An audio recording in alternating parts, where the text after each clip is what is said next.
perkenalkan nama saya Amelia Febiana Susilo, biasa dipanggil Amel. Saya dari Akuntansi Universitas Internasional Semen Indonesia. Nah, di vlog kali ini saya akan memaparkan beberapa materi mengenai MSDM atau Manajemen Sumber Daya Manusia. Yang pertama, apa sih arti MSDM? Yang kedua, apa sih manfaatnya? Dan yang ketiga, apa sih tujuannya? Oke, kita mulai dari yang pertama ya. Apa sih MSDM itu? MSDM adalah ilmu yang mempelajari tentang sumber daya untuk mencapai tujuan bersamanya. Dan yang kedua, apa sih manfaat dari MSDM? Nah, bagi perencanaan perusahaan yang baik, itu harus efektif dan juga efisien. Artinya perusahaan itu harus produktif dan jumlah karyawannya harus sesuai dengan kebutuhan perusahaan. Nah, yang ketiga, apa sih tujuan dari MSDM itu? Yang pertama, seperti yang saya bilang tadi, untuk mencapai tujuan bersamanya. Yang kedua, yaitu untuk meningkatkan kebijakan dan juga menyelesaikan permasalahan dari perusahaan tersebut. Dan selanjutnya saya akan lanjut ke PowerPoint. Nah, kita masuk ke bab yang kedua ya, yaitu strategi dan analisis manajemen sumber daya manusia. Di sini saya membagi menjadi 4 subbab. Subbab yang pertama yaitu langkah-langkah dalam proses manajemen strategis. Yang kedua, jenis-jenis strategi utama. Yang ketiga, manajemen sumber daya manusia strategis dan manajemen sumber daya manusia dalam praktik. Yang keempat, ada contoh metrik SDM. Nah, subbab yang pertama yaitu langkah dalam proses manajemen strategis. Yang pertama ada penentuan misi dan tujuan. Nah, untuk apa sih? Untuk mengidentifikasi strategi yang digunakan agar dapat dicapai dan diukur. Yang kedua ada pengembangan profil. Nah, ini pengembangan profil ini hampir sama dengan penentuan misi dan tujuan, yaitu untuk mengidentifikasi strategi perusahaan tersebut. Yang ketiga ada analisa eksternal dan analisa internal. Keberhasilan suatu strategi sangat disesuaikan oleh lingkungan, misalnya seperti persaingan pasar dan undang-undang yang berlaku di sekitar perusahaan. Yang keempat ada identifikasi kesempatan dan ancaman. Nah, setelah lingkungan disesuaikan, perusahaan harus menilai apa yang telah diketahuinya dalam rangka peluang yang dapat dimanfaatkan. Yang kelima ada pembuatan keputusan strategis. Setelah pengidentifikasian, perusahaan harus segera mengambil keputusan strategisnya. Yang keenam ada pengembangan strategis. Nah, melakukan pengembangan ini agar perusahaan dapat maju dan tidak stagnan. Yang ketujuh ada implementasi strategis. Melakukan hal yang telah didiskusikan lalu diimplementasikan. Yang kedelapan ada peninjauan kembali dan evaluasi. Melakukan peninjauan seberapa efektif strategi yang telah dilakukan sebelumnya. Nah, manajemen sumber daya manusia strategis, apa itu?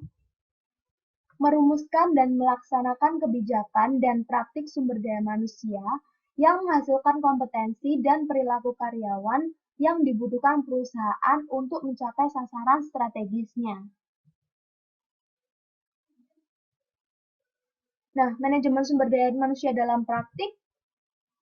1. Ada peta strategi, yaitu memvisualisasikan peran setiap departemen agar dapat mencapai rencana strategisnya. Yang kedua ada HR scorecard, yaitu mengukur aktivitas peta strategis. Yang ketiga ada digital dashboard, yaitu gambar terkomputerisasi tentang hasil perusahaan. Nah, di sini ada jenis strategi utama. Yang pertama ada corporate strategi, yaitu strategi yang mengidentifikasi secara total bisnis tersebut untuk berhubungan dengan perusahaan lain. Yang kedua ada competitive strategi, strategi yang mengidentifikasikan cara membangun dan memperkuat pasar kompetitif jangka panjang. Yang ketiga ada fungsional strategi, yaitu strategi yang mengidentifikasi aktivitas luas yang akan dikejar untuk membantu bisnis mencapai sasaran kompetitifnya.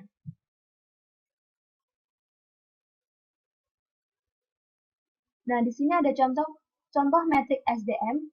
Yang pertama ada masa jabatan karyawan, yang kedua ada biaya perekrutan, Yang ketiga ada tingkat perputaran keseluruhan tahunan.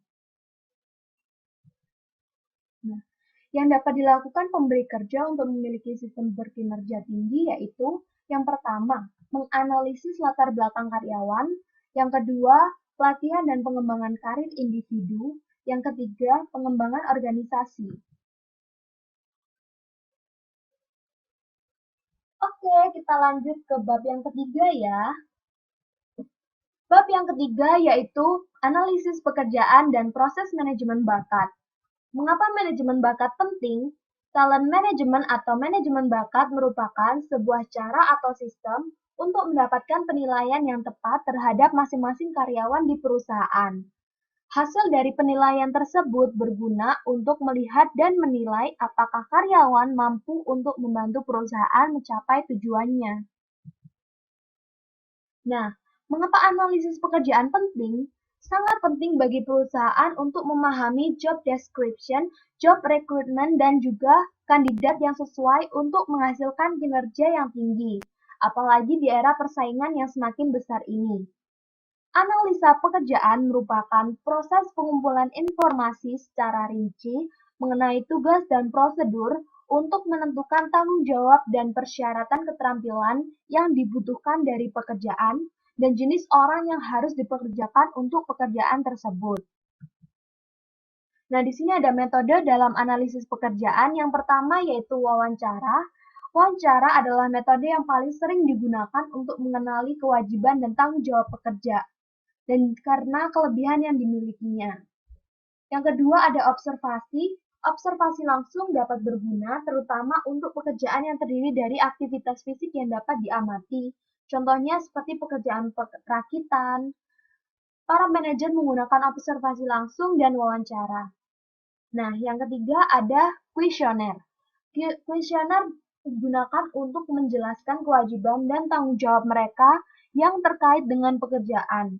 Adalah cara lain yang baik untuk memperoleh informasi analisis pekerjaan, baik terstruktur atau tidak. Kuesioner memiliki pro dan kontra. Kuesioner adalah cara yang tepat dan efisien untuk memperoleh informasi dari sejumlah besar karyawan. Namun, untuk mengembangkannya dapat menjadi mahal dan memakan waktu. Nah, di sini ada deskripsi pekerjaan. Analisa pekerjaan sendiri berarti proses mengumpulkan, mengkategorikan, mendokumentasikan semua informasi yang dianggap relevan dengan pekerjaan tertentu. Nah, yang pertama ada identifikasi pekerjaan, yang kedua ada ringkasan pekerjaan, yang ketiga ada kewajiban pekerjaan, yang keempat ada tanggung jawab, yang kelima ada spesifikasi pekerjaan.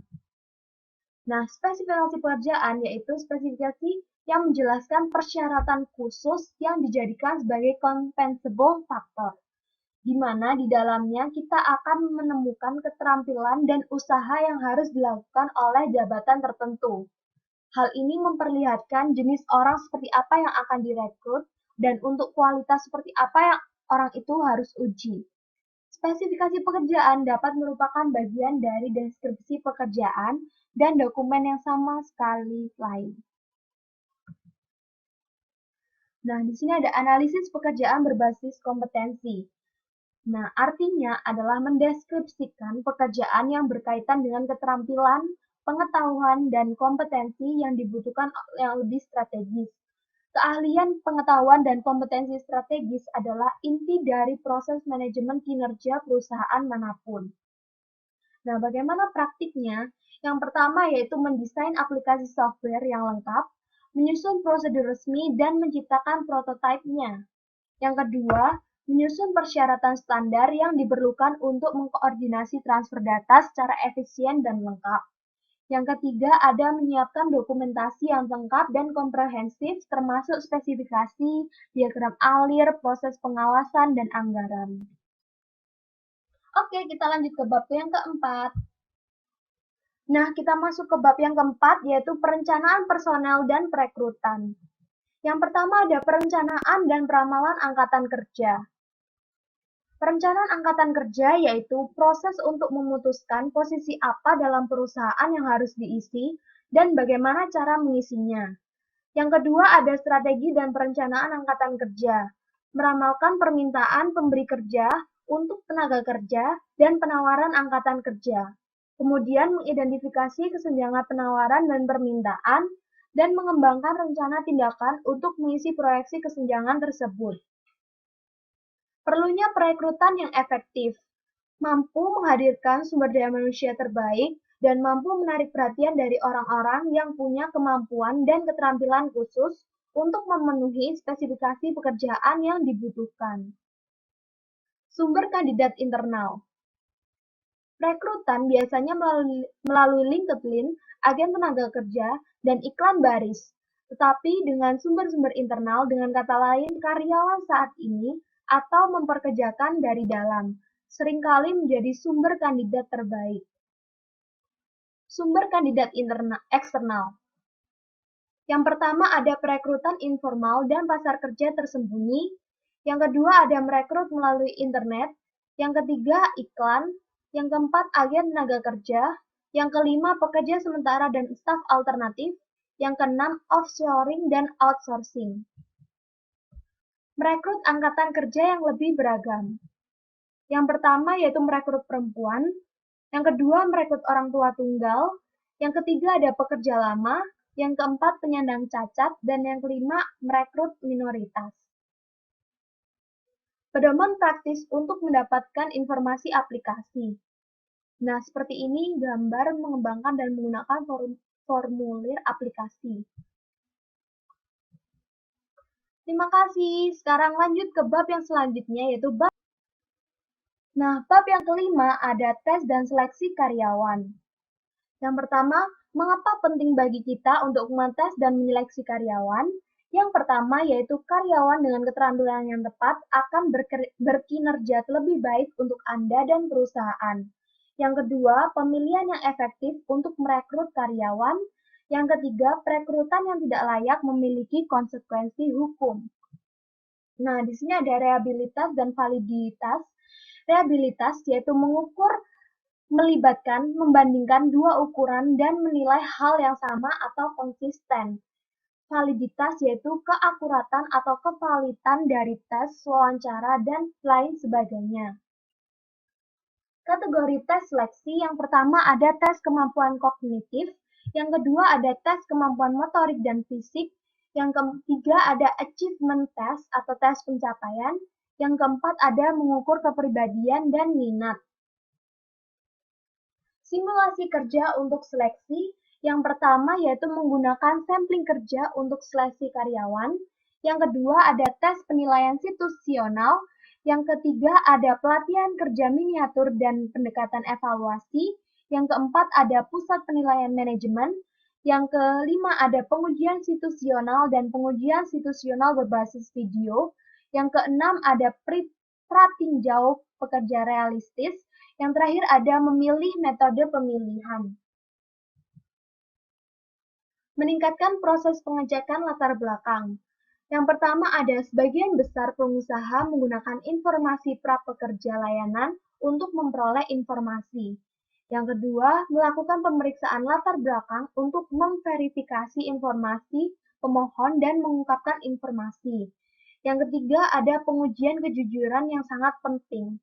Yang keempat, ada mematuhi hukum keimigrasian, khususnya dengan meminta kandidat untuk menyelesaikan suatu formulir verifikasi kelayakan karyawan dan menyerahkan bukti kelayakan. Terima kasih. Selanjutnya kita ke bab 6. Nah, kita memasuki bab yang ke-6 yaitu pelatihan dan pengembangan karyawan. Yang pertama, tujuan dan proses orientasi karyawan, yaitu membuat karyawan merasa diterima sebagai bagian dari tim. Yang kedua, memastikan karyawan memiliki informasi dasar agar berfungsi secara efektif. Yang ketiga, membantu karyawan baru memahami organisasi dalam artian luas. Yang keempat, mulai mensosialisasikan orang tersebut ke dalam budaya perusahaan dan cara melakukan sesuatu. Proses orientasi. Yang pertama, menjelaskan hal-hal dasar seperti jam kerja dan manfaat. Yang kedua, menjelaskan organisasi departemen. Yang ketiga, memperkenalkan orang tersebut kepada kolega barunya. Yang keempat, membiasakan dengan tempat kerja. Langkah proses pelatihan. Yang pertama ada analisis kebutuhan pelatihan, yang kedua ada gambaran program pelatihan keseluruhan, yang ketiga ada mengembangkan materi pelatihan, yang keempat ada menerapkan pelatihan, dan yang terakhir adalah mengevaluasi keefektifan pelatihan. Teknik pelatihan. Di sini ada 5 teknik pelatihan. Yang pertama yaitu pelatihan tim, portal pembelajaran, sistem manajemen pembelajaran, virtual classroom, pembelajaran bergerak. Metode pengembangan manajemen. Yang pertama adalah menilai kandidat dan the box 9 box grid. Yang kedua adalah pelatihan dan perputaran on the job managerial. Yang ketiga adalah pelatihan manajemen of the job dan teknik pengembangan. Yang keempat ada pengembangan kepemimpinan di General Electric. Langkah memimpin perubahan. Yang pertama yaitu memperkuat cara baru dalam melakukan sesuatu. Yang kedua, memantau dan menilai kemajuan. Yang ketiga, membangun rasa urgensi. Yang keempat, memobilisasi komitmen. Yang kelima, membuat koalisi pemandu. Yang keenam, mengembangkan dan mengkomunikasikan visi bersama. Yang ketujuh, membantu karyawan membuat perubahan. Dan yang terakhir, tujuan pertama untuk pencapaian jangka pendek yang dapat dicapai. Studi terkendali menjadi cara unggul. Nah, membuat lebih mudah untuk menentukan sejauh mana setiap perubahan dalam kinerja kelompok pelatihan. Terima kasih. Sekarang kita lanjut ke bab ke-7. Nah, kita masuk ke bab yang 7, yaitu manajemen dan penilaian kinerja. Proses penilaian kinerja. Apa sih penilaian kinerja itu? Mengevaluasi kinerja karyawan di masa sekarang atau di masa lalu untuk memahami kemampuan karyawan tersebut. Nah, penilaian kerja selalu melibatkan proses penilaian kinerja, yaitu yang pertama menetapkan standar kerja.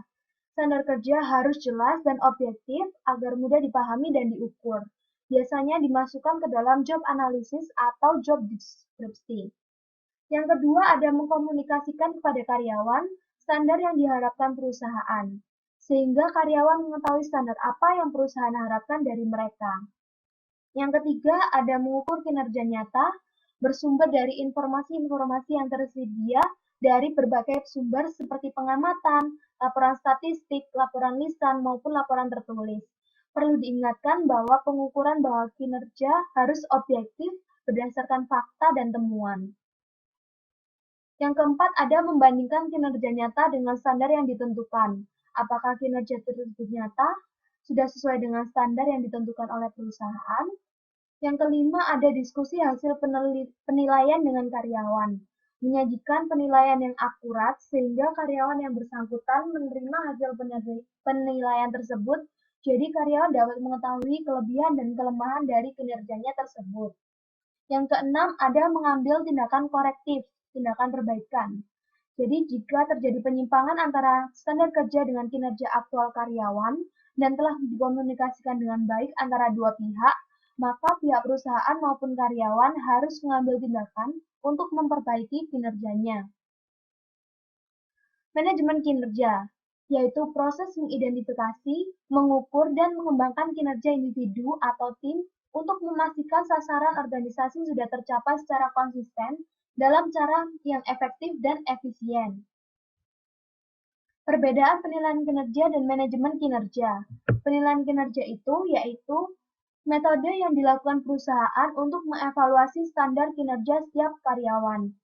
Manajemen kinerja yaitu proses identifikasi secara terus-menerus untuk memastikan kinerja yang optimal dan menghasilkan output sesuai dengan sasaran organisasi. Nah, pada dasarnya manajemen kinerja adalah proses top-down yang dilakukan atasan kepada tim untuk memastikan kinerja yang optimal dan menghasilkan output sesuai strategi perusahaan. Sedangkan penilaian kinerja adalah metode yang dilakukan perusahaan untuk mengevaluasi performa dari karyawan tersebut. Alat penilaian kinerja. Yang pertama yaitu metode skala penilaian grafis.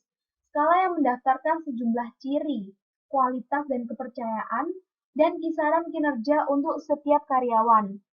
dari yang tidak memuaskan ke paling memuaskan, kemudian dinilai dengan mengidentifikasi skor yang baik. Yang kedua ada metode peringkat alternasi, memeringkat karyawan dari yang terbaik hingga yang terburuk berdasarkan ciri tertentu, semua karyawan diperingkat. Yang tiga ada metode perbandingan berpasangan. Memeringkat karyawan dengan membuat bagan dari semua pasangan karyawan untuk setiap ciri dan mengidentifikasi mana karyawan yang lebih baik dari pasangannya. Yang keempat ada metode distribusi paksa. Pemeringkatan pada sebuah kurva presentasi karyawan yang akan dinilai dan yang belum ditentukan sebelumnya ditempatkan dalam berbagai kategori kinerja. Yang kelima ada metode insiden kritis, menyimpan catatan berisi contoh yang baik atau yang tidak diinginkan dari perilaku terkait pekerjaan karyawan dan meninjaunya dengan karyawan tersebut pada waktu yang telah ditentukan sebelumnya. Yang terakhir ada formulir naratif. Penilaian naratif penyelia membantu karyawan untuk memahami apakah kinerjanya baik atau buruk dan bagaimana cara memperbaiki kinerja tersebut.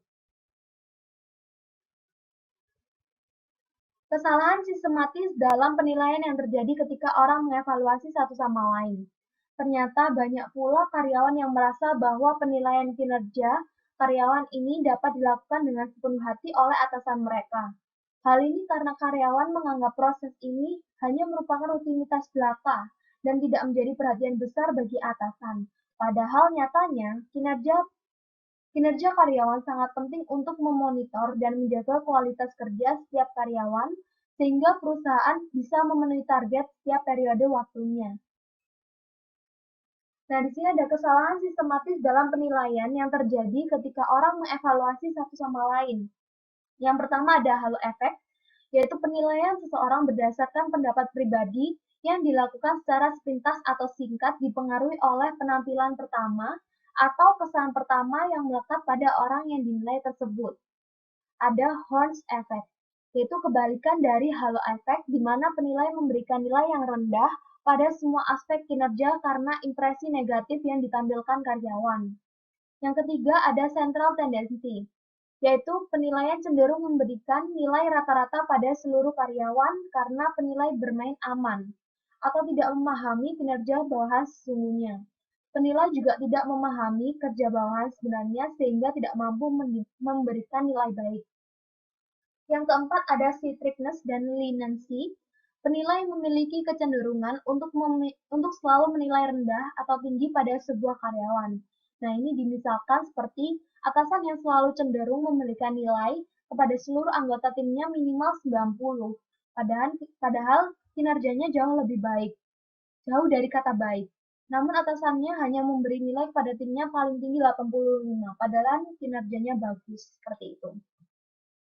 Yang terakhir ada similar to me. Penilaian memberikan nilai bagus pada karyawan yang memiliki kesamaan dengan dirinya, misalkan kesamaan dari suku, gender, agama, ras, latar belakang pendidikan, dan pandangan hidup. Nah, wawancara penilaian yang efektif. Wawancara penilaian adalah wawancara di mana penyelia dan bawahan meninjau penilaian dan membuat rencana untuk memperbaiki kekurangan dan memperkuat kelebihannya. Yang pertama ada kinerja memuaskan dan dapat dipromosikan. Kinerja orang tersebut memuaskan dan mendapatkan promosi. Yang kedua yaitu kinerja memuaskan dan tidak dapat dipromosikan. Untuk karyawan yang kinerjanya memuaskan tetapi tidak dapat dipromosikan, sebagai imbalan karyawan tersebut mendapatkan cuti ekstra atau bonus atau pengakuan. Yang ketiga ada kinerja tidak memuaskan dapat dikoreksi, yaitu tujuan wawancara ini menjabarkan rencana untuk mengkoreksi kinerja yang tidak memuaskan tersebut. Yang keempat ada wawancara yang mana karyawan tidak memuaskan tidak dapat dikoreksi. Pemecatan adalah pendekatan yang dipilih oleh perusahaan. Manajemen bakat dan penilaian karyawan. Menilai dan secara aktif mengelola karyawan. Manajemen bakat menggunakan penilaian kinerja untuk mengevaluasi bagaimana kerja karyawan mereka. Akan tetapi mereka juga membagi karyawan mereka berdasarkan pada seberapa kritis karyawan tersebut terhadap kesuksesan perusahaan. Oke, terima kasih. Kita lanjut ke bab selanjutnya yaitu bab 8. Part 8 yaitu mengelola retensi, keterlibatan, dan karir karyawan. Pendekatan komprehensif untuk mempertahankan karyawan, yang pertama yaitu kompensasi, yang kedua seleksi retensi dimulai dengan menyeleksi dan merekrut karyawan yang tepat, pertumbuhan profesional, mendiskusikan preferensi dan prospek karyawan dengan mereka, dan membantu mereka menyiapkan rencana karir mereka. Kerja yang berarti dan kepemilikan sasaran. Orang yang tidak dapat melakukan pekerjaan mereka jika mereka tidak mengetahui apa yang harus dilakukan atau apakah sasaran mereka. Mempromosikan keseimbangan pekerja kehidupan. Pekerja mengidentifikasikan pengaturan kerja yang sangat fleksibel, telecommuting sebagai dua manfaat teratas yang mendorong mereka memilih satu pekerjaan atau yang lain. Gunakan praktik sistem kerja berkinerja tinggi, misalnya dalam hal pemberdayaan karyawan, kelompok pemecahan masalah, dan tim mandiri. Penawaran balik. Jika seorang karyawan yang berharga mengatakan ingin meninggalkan perusahaan untuk mendapatkan pekerjaan lain, haruskah Anda memberikan penawaran balik? Banyak yang berargumen menentangnya dengan menyebutnya sebagai perban untuk luka. Perencanaan angkatan kerja, mengidentifikasi dan menyiapkan kesenjangan keterampilan dapat membantu mengurangi perputaran yang dapat dipicu oleh kesenjangan dalam keterampilan yang tidak terduga. Yang terakhir ada gunakan analitik data.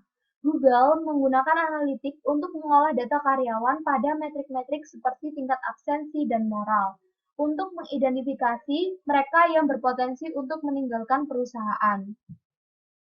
Keterlibatan karyawan.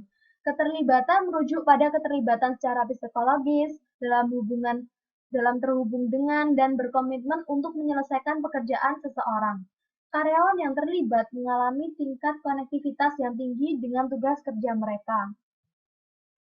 Tindakan yang menumbuhkan keterlibatan, yaitu yang pertama, memahami bagaimana departemen mereka berkontribusi pada kesuksesan perusahaan. Yang kedua, melihat bagaimana perusahaan mereka sendiri berkontribusi untuk mencapai sasaran. Yang ketiga, mendapatkan rasa pencapaian dari bekerja di perusahaan tersebut. Peran manajer. Manajer dapat melakukan berbagai hal untuk mendukung kebutuhan perkembangan karir bawahannya. Ketika bawahan pertama kali memulai, pastikan bahwa ia mengembangkan keterampilan yang dibutuhkan untuk memulai dengan baik. Yang pertama ada mentoring, berarti meminta orang senior yang berpengalaman untuk menasihati, memberikan penyuluhan, dan membimbing pekerjaan karir jangka panjang karyawan. Yang kedua ada coaching, berarti berfokus pada tugas harian yang dapat Anda pelajari kembali dengan mudah, jadi kekurangan coaching biasanya tidak banyak.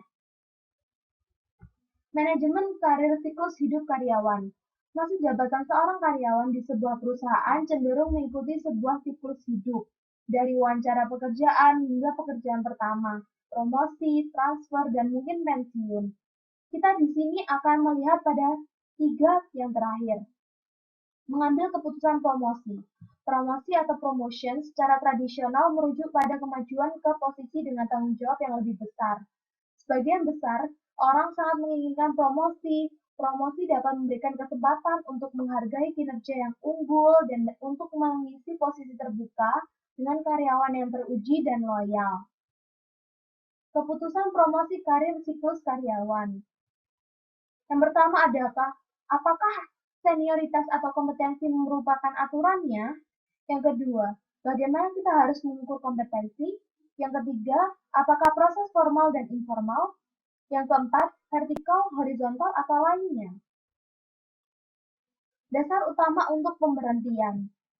Yang pertama yaitu kinerja yang tidak memuaskan. Yang kedua ada kelakuan buruk. Yang ketiga yaitu kurangnya kualifikasi untuk pekerjaan. Yang keempat, persyaratan yang berubah dari pekerjaan. Nah, ada pembangkangan. Pembangkangan atau insubordination. Sebentuk kelakuan buruk terkadang menjadi dasar pemberhentian. Dua kategori dasar pembangkangan adalah ketidaksediaan untuk menjalankan perintah manajer dan perlakuan yang tidak hormat kepada manajer.